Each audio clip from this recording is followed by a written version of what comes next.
तो सबसे पहले क्वेश्चन की बात करें दोस्तों है विद्युत रूप से परमाणु क्या है। मोस्ट इंपॉर्टेंट क्वेश्चन है दोस्तों, विद्युत रूप से परमाणु क्या है। 4 ऑप्शन आपके पास है, इसमें से आपको बताना है। अगर आपको आंसर आ रहा है तो कमेंट सेक्शन में आप उसका आंसर भी बता सकते हैं। तो इसका राइट आंसर हो जाएगा दोस्तों ऑप्शन नंबर ए यानी उदासीन। उदासीन जो है विद्युत रूप से परमाणु उदासीन है, यानी परमाणु विद्युत रूप से उदासीन होता है क्योंकि इसमें इलेक्ट्रॉन तथा प्रोटॉन की संख्या समान होती है। चलिए अगला क्वेश्चन देखते हैं दोस्तों। किसी रेडियो सक्रिय वस्तु से उत्सर्जित अल्फा किरणें हैं। 4 ऑप्शन है आपके पास, इसमें से बताना है कि जो किसी रेडियो सक्रिय वस्तु से उत्सर्जित अल्फा किरणें क्या हैं। तो इसका जो राइट आंसर हो जाएगा दोस्तों ऑप्शन नंबर सी यानी हीलियम नाभिक। अल्फा किरणें दोस्तों 2 प्रोटॉन तथा 2 न्यूट्रॉन से मिलकर बनी होती है तथा ये हीलियम नाभिक को प्रदर्शित करती है। अगला क्वेश्चन देखते हैं दोस्तों। सोडियम क्लोराइड में क्या होता है। बताना है आपको कि जो सोडियम क्लोराइड होता है इनमें से क्या होता है उसमें। तो इसका भी राइट आंसर हो जाएगा दोस्तों ऑप्शन नंबर बी यानी सोडियम क्लोराइड में वैद्युत संयोजी बंध होता है। फार्मूला की बात करें सोडियम क्लोराइड की दोस्तों तो NaCl होता है। इसमें वैद्युत संयोजी बंध होते हैं। वैद्युत संयोजक यौगिक 2 विपरीत आवेश युक्त आयनों से निर्मित होते हैं। अगला क्वेश्चन देख लेते हैं दोस्तों। सहसंयोजी यौगिक का एक उदाहरण है। 4 ऑप्शन है आपके पास, इसमें से बताना है कि जो सहसंयोजी यौगिक का इनमें से कौन सा उदाहरण है। तो इसका राइट आंसर हो जाएगा दोस्तों ऑप्शन नंबर सी यानी CHCl3। यह संयोजी यौगिक का एक उदाहरण है। चलिए अगला क्वेश्चन देख लेते हैं। फेरिक ऑक्साइड में लोहे की संयोजकता क्या है। 4 ऑप्शन है, इसमें से आपको बताना है जो फेरिक ऑक्साइड होता है उसमें लोहे की संयोजकता कितनी है। तो इसका राइट आंसर हो जाएगा दोस्तों ऑप्शन नंबर ए यानी +3। फेरिक ऑक्साइड की बात करें दोस्तों तो Fe2O3 होता है, एक अकार्बनिक यौगिक है ये। इसमें फेरिक आयन यानी Fe3+ जो की संयोजकता +3 होती है, तो यही हो जाएगा जो फेरिक ऑक्साइड में लोहे की संयोजकता +3 होती है। चलिए नेक्स्ट क्वेश्चन देखते हैं। निम्नलिखित में से कौन सा कण अस्थायी है। 4 ऑप्शन है आपके पास, इनमें से बताना है कि कौन सा कण अस्थायी है। तो इसका जो राइट आंसर हो जाएगा दोस्तों ऑप्शन नंबर डी यानी न्यूट्रिनो। न्यूट्रिनो जो कि अस्थायी कण है। इलेक्ट्रॉन की बात करें, इलेक्ट्रॉन, प्रोटॉन और न्यूट्रॉन पदार्थ के स्थायी मूल कण हैं, जबकि पॉजिट्रॉन, न्यूट्रिनो, एंट्री न्यूट्रिनो तथा मेसान अस्थायी कण हैं। चलिए अगला क्वेश्चन देखते हैं दोस्तों। रासायनिक यौगिक की सबसे छोटी संभावी यूनिट क्या है। इनमें से आपको बताना है कि जो रासायनिक यौगिक है उसकी सबसे छोटी संभावी यूनिट क्या है। तो इसका राइट आंसर हो जाएगा दोस्तों ऑप्शन नंबर डी यानी अणु। मॉलिक्यूल्स जो कि रासायनिक यौगिक की सबसे छोटी संभावी यूनिट है। अगर इसकी बात करें तो रासायनिक यौगिक 2 या अधिक तत्वों से मिलकर बना होता है। ये तत्व रासायनिक तत्व से संयोजित होकर यौगिक अणु बनाते हैं। अगला क्वेश्चन देखते हैं दोस्तों। रासायनिक अभिक्रिया में निम्न प्रभावित होता है। इनमें से बताना है कि जो रासायनिक अभिक्रिया है इनमें से कौन सा प्रभावित होता है। तो इसका राइट आंसर हो जाएगा दोस्तों ऑप्शन नंबर ए यानी इलेक्ट्रॉन। प्रोटॉन तथा न्यूट्रॉन नाभिक में उपस्थित होते हैं तथा संयुक्त रूप से न्यूक्लियॉन कहलाते हैं, जबकि इलेक्ट्रॉन परमाणु की कक्षाओं में नाभिक का चक्कर लगाते हैं। रासायनिक अभिक्रियाओं में बाहरी कक्षाओं में स्थित इलेक्ट्रॉन भाग लेते हैं। नाभिक में उपस्थित प्रोटॉन तथा न्यूट्रॉन इसमें शामिल नहीं होते हैं। चलिए अगला क्वेश्चन देखते हैं दोस्तों। पानी आयनिक लवण का सुविलायक है क्योंकि। इनमें से बताना है कि जो पानी हमारा होता है वो आयनिक लवण का सुविलायक क्यों होता है। तो इसका राइट आंसर हो जाएगा दोस्तों ऑप्शन नंबर बी यानी उसका द्विध्रुव आघूर्ण अधिक होता है। चलिए दोस्तों अगला क्वेश्चन देख लेते हैं। रोलर वियरिंग का स्नेहक करने के लिए सामान्यतः निम्नलिखित स्नेहक की आवश्यकता होती है। इनमें से बताना है आपको कि इसका राइट आंसर क्या हो जाएगा। रोलर वियरिंग का स्नेहक करने के लिए सामान्यतः स्नेहक की आवश्यकता होती है। तो इसका राइट आंसर हो जाएगा ऑप्शन नंबर ए यानी अर्ध ठोस हो जाएगा। रोलर बियरिंग का स्नेहक करने के लिए सामान्यतः अर्ध ठोस स्नेहक की आवश्यकता पड़ती है, क्योंकि अर्ध ठोस 2 बियरिंग के बीच की दूरी को कम करने का कार्य करता है। अगला क्वेश्चन देखते हैं दोस्तों। यदि आप रेलवे ग्रुप डी एग्जामिनेशन 2022 के लिए तैयारी कर रहे हैं तो आपके लिए बहुत सारे ई बुक्स मैं लाया हूं जो बहुत ज्यादा इंपॉर्टेंट है और आपको ले लेना चाहिए। दोस्तों मैथ का मैंने 500 क्वेश्चन रेडी किया है, guess paper, super guess question है सारे के सारे विद कंप्लीट सोल्यूशन और ट्रिक के साथ दोस्तों इसे बनाया गया है specially for railway group D examination 2022। एकदम आपको 500 के 500 क्वेश्चन को प्रैक्टिस करके जाना है एग्जामिनेशन में। इस ई बुक का लिंक आपको डिस्क्रिप्शन बॉक्स मिल जाएगा। इसी प्रकार से बहुत सारे साइंस का देखिए 1000 क्वेश्चन मैंने कवर किया है विद कंप्लीट सोल्यूशन, मतलब इसके डिटेल भी मिल जाएंगे जिसमें फिजिक्स, केमिस्ट्री, बायो के सभी क्वेश्चंस लिए गए हैं और पिछले 10 वर्षों में जो लगातार क्वेश्चन पूछे गए उन सभी को इस ई बुक में लिया गया है। साइंस के अलावा दोस्तों यहाँ पे स्टैटिक जीके के 2500 क्वेश्चन, ये भी आपका फुल डिटेल के साथ है। और जीके टॉपिक वाइज अगर आपको कवर करना चाहते हैं, जितने भी टॉपिक पूछे जाते हैं आपके जीके से 70 से ज्यादा टॉपिक दोस्तों मैंने इसमें कवर किए हैं, तो आपको पूरा ऑल इन वन मिलने वाला है। तो निश्चित तौर पर दोस्तों ये सभी ई बुक आपके एग्जामिनेशन के लिए बहुत इंपॉर्टेंट है, तो आप जरूर से इसे ले लीजिए और प्रिपरेशन स्टार्ट कीजिए जिससे कि आप एग्जामिनेशन में ज्यादा स्कोर कर पाए। सभी ई बुक का लिंक दोस्तों मैंने डिस्क्रिप्शन बॉक्स में डाल रखा है, फटाफट जाके वहां से ले लीजिए। इलेक्ट्रॉन वहन करता है, यानी इलेक्ट्रॉन क्या वहन करता है, इनमें से आपको बताना है कि इलेक्ट्रॉन क्या वहन करता है। तो इसका राइट आंसर हो जाएगा दोस्तों ऑप्शन नंबर ए, यानी 1 यूनिट ऋणावेश।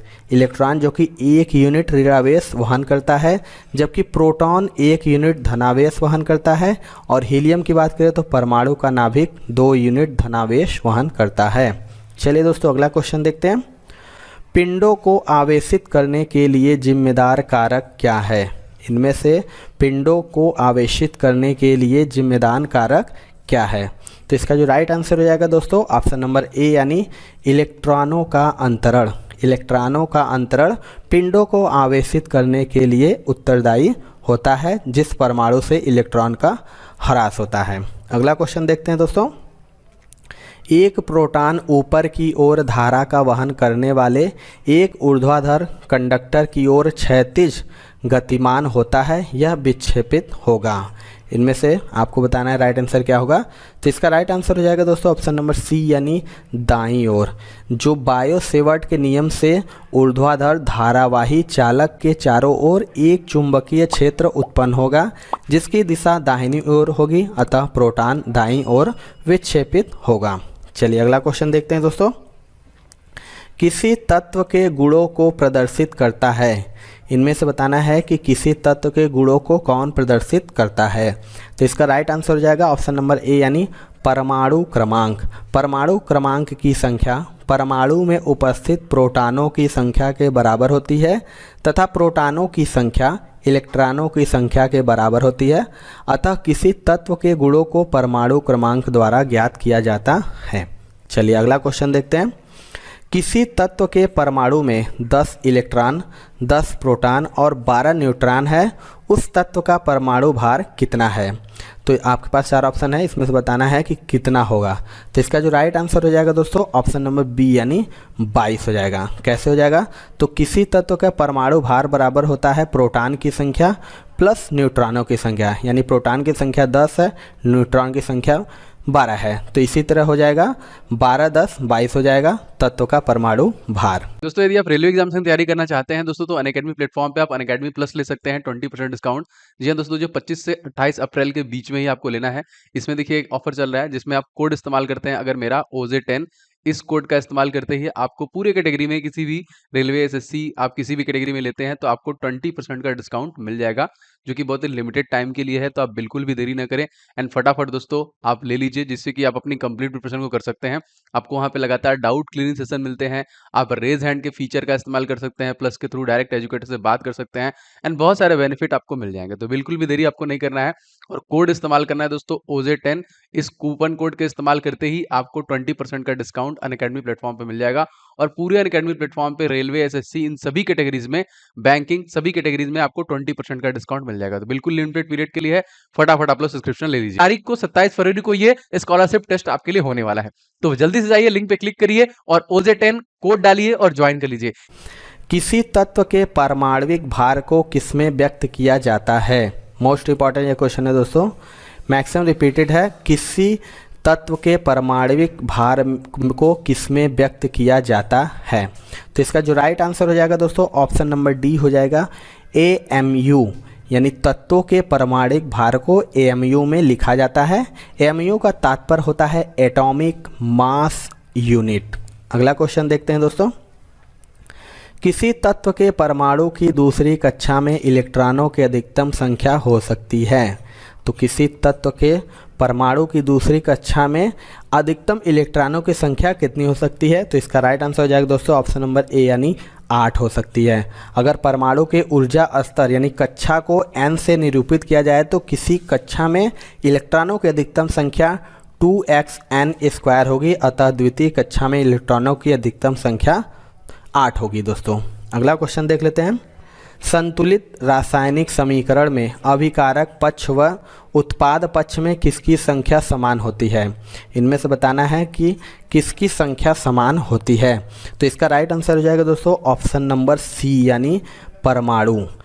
आपको बता दें कि संतुलित रासायनिक समीकरण में दोनों तरफ परमाणुओं की संख्या समान होनी चाहिए। अगला क्वेश्चन देख लेते हैं दोस्तों।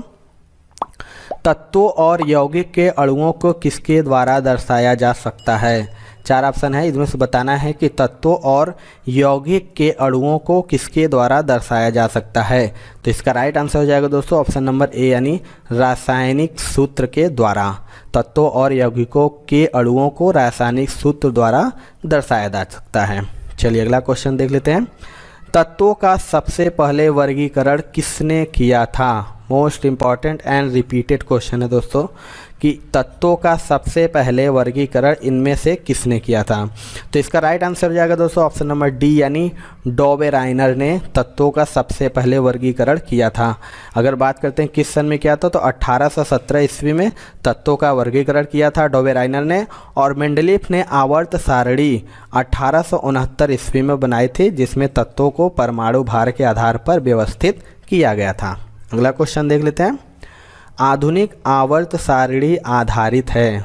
आपको बताना है जो आधुनिक इसमें आवर्त सारणी है वो किस पर आधारित है। तो इसका राइट आंसर हो जाएगा ऑप्शन नंबर सी यानी परमाणु क्रमांक पर। आधुनिक आवर्त यानी जिसे हम पीरियोडिक बोलते हैं तत्वों के परमाणु क्रमांक पर आधारित है। आधुनिक आवर्त नियम के अनुसार तत्वों के भौतिक तथा रासायनिक गुण उसके परमाणु क्रमांकों के आवर्ती फलन होते हैं। इसका प्रतिपादन कब हुआ था पूछ सकता है, तो 1913 में ब्रिटिश वैज्ञानिक मोजले ने किया था। चलिए अगला क्वेश्चन देख लेते हैं। आवर्त सारणी में सर्वाधिक इलेक्ट्रॉन बंधुता वाला तत्व कौन सा है? 4 ऑप्शन है, इसमें बताना है कि जो आवर्त सारणी है उसमें सर्वाधिक इलेक्ट्रॉन बंधुता वाला तत्व कौन सा है। तो इसका राइट आंसर हो जाएगा ऑप्शन नंबर बी यानी क्लोरीन का। क्लोरीन आवर्त सारणी में समूह 17 में पाया जाता है। इसका रासायनिक तत्व परमाणु संख्या के साथ 17 है तथा प्रतीक चिन्ह Cl हो जाएगा। चलिए अगला क्वेश्चन देख लेते हैं दोस्तों। आवर्त सारणी का दीर्घ रूप निम्नलिखित के फलन के रूप में तत्व गुण धर्म पर आधारित होता है। इसके राइट आंसर की बात करें दोस्तों, इसका राइट आंसर हो जाएगा ऑप्शन नंबर डी यानी परमाणु संख्या। तत्व के रासायनिक व भौतिक गुण परमाणु संख्या के आवर्ती फलन होते हैं, अतः आवर्त सारणी का दीर्घ रूप परमाणु संख्या के समानुपाती होता है। चलिए अगला क्वेश्चन देख लेते हैं। अगला जो क्वेश्चन है दोस्तों, जर्मेनियम क्रिस्टल में आबंध है। इनमें बताना है कि जर्मेनियम क्रिस्टल में आबंध क्या है। तो इसका राइट आंसर हो जाएगा दोस्तों ऑप्शन नंबर बी यानी सहसंयोजी। जर्मेनियम क्रिस्टल में आबंध है सहसंयोजी। जैसे सिलिकॉन तथा जर्मेनियम आवर्त सारणी के IVA खंड में स्थित है। यह कार्बन तत्वों का समूह भी है। इस समूह के तत्वों की विशेषता है कि तत्वों का प्रत्येक परमाणु बंध बनने के लिए अपने निकटवर्ती परमाणु से 4 इलेक्ट्रॉन को साझा करता है। अगला क्वेश्चन देख लेते हैं दोस्तों, और लास्ट क्वेश्चन है दोस्तों। वह सबसे छोटा कण जिसमें उस तत्व के सभी गुण विद्यमान हो। मोस्ट इम्पॉर्टेंट मैक्सिम है, तो बताना है कि वह सबसे छोटा कण कौन सा होता है जिसमें उस तत्व के सभी गुण विद्यमान हो। तो इसका राइट आंसर हो जाएगा ऑप्शन नंबर ए यानी परमाणु। न्यूक्लियर जो कि परमाणु तत्व का सबसे छोटा कण होता है जिसमें तत्व के सभी गुण विद्यमान रहते हैं, परंतु यह स्वतंत्र अवस्था में नहीं रह सकता है। स्वतंत्र अवस्था में रहने वाला सबसे छोटा कण अणु होता है जिसमें यौगिक के सभी गुण मौजूद होते हैं। तो ये थी दोस्तों आज की वीडियो। आपको वीडियो कैसा लगा कमेंट सेक्शन में ज़रूर बताइएगा। दोस्तों वीडियो अगर पसंद आया हो तो एक लाइक ज़रूर कर दीजिएगा, क्योंकि आपके लाइक से हमें मोटिवेशन मिलता है कि आपको वीडियो पसंद आ रहा होगा। चैनल पे नया है तो चैनल को सब्सक्राइब करके बेल आइकन जरूर दबा लीजिएगा, जिससे हम कोई वीडियो डालेंगे इसका नोटिफिकेशन आपको मिलता रहेगा। क्योंकि इस चैनल के माध्यम से आपको ग्रुप डी की तैयारी लगातार कराई जा रही है, जो कि आगामी समय में होने वाला है, जिससे आपको बहुत हेल्प मिलेगी। तो मिलते हैं दोस्तों अपने अगले वीडियो में, तब तक के लिए जय हिंद जय भारत।